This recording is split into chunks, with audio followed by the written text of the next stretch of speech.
मुरादाबाद में लाख कोशिशों के बावजूद भी चाइनीज मांझे की बिक्री एवं उपयोग धड़ल्ले के साथ जारी है। चाइनीज मांझे से राह चलते लोगों की गर्दन कट जाने से अनेक लोग अपनी जान गंवा चुके हैं और सैकड़ों लोग घायल हो गए हैं। इसी मुद्दे को लेकर उत्तर प्रदेश सरकार के सहयोगी दल सुलहदेव भारतीय समाज पार्टी की मुरादाबाद जिला इकाई ने कलेक्ट्रेट पर जोरदार प्रदर्शन किया। इस दौरान चाइनीज मांझे की चरखियों और पतंगों को आग के हवाले करते हुए अपने गुस्से का इजहार भी किया गया।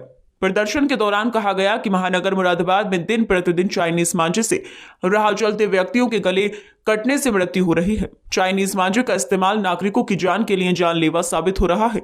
हाल ही में एक घटना संबल रोड करुला में ब्रजेश नामक यूपी पुलिस के एक जवान के साथ पेश आई। दूसरी घटना थाना मझोला क्षेत्र जयंतीपुर निवासी जावेद की चाइनीज मांझे से गर्दन कटने पर उसकी हालत गंभीर बनी हुई है। इसके अलावा 6 जनवरी को सुहेल नामक व्यक्ति की चाइनीज मांझे से गर्दन कट जाने के कारण मृत्यु हुई तथा उसके वाहन पर बैठा दोस्त गंभीर रूप से घायल हो गया।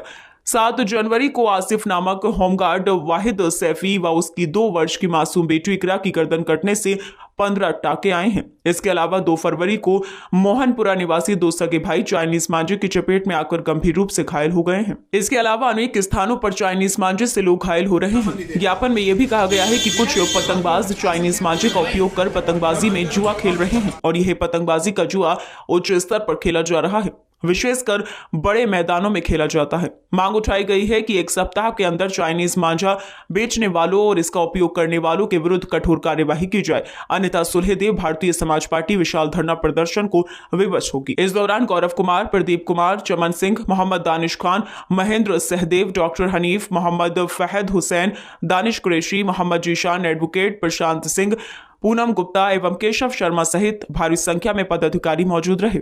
सुलहदेव भारतीय समाज पार्टी द्वारा चाइनीज मांझे पर प्रतिबंध लगाने के लिए माननीय जिलाधिकारी महोदय को ज्ञापन दिया गया है और उन्होंने हमें आश्वासन दिया है कि इस पर पूर्ण प्रतिबंध लगा दिया जाएगा शीघ्र ही।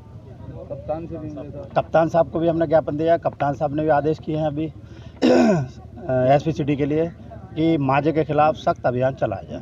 लगातार घटनाएं हो रही हैं। विगत घटनाएं ये हैं कि अभी इस मांझे से कई तो मृत्यु पहले हो चुकी। मेरे संज्ञान में ये अभी हाल फिलहाल में 2 महीने में 10 घटनाएं हुई हैं, जिसमें एक जयंतीपुर में लड़का था सुहेल, वो बाइक से जा रहा था, बेचारा मंजा आया गर्दन पर, उसकी गर्दन कट गई, अस्पताल यहाँ मना कर दिया, दिल्ली रेफर किया।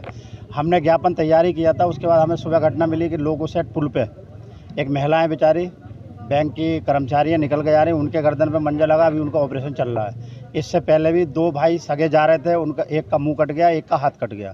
तो मैं ये पूछना चाहता हूँ, शासन प्रशासन जिस थाना क्षेत्र में मांझा बिकता है तो पुलिस उस पर सख्ती से कार्रवाई क्यों नहीं करती? दूसरी दुर्भाग्यपूर्ण बात यह है कि जिसकी भी गर्दन कटती है, हाथ कटता है, उसके खिलाफ कोई एफआईआर नहीं।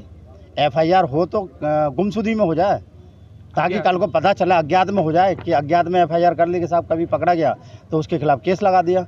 अभी तक मेरे ख्याल से साल में 10-15 घटनाएं ऐसी हो चुकी है चाइनीज मांझे से, और सुलहदेव भारतीय समाज पार्टी इस बात की मांग करती है कि चाइनीज मांझे को पूर्ण रूप से प्रतिबंध किया जाए।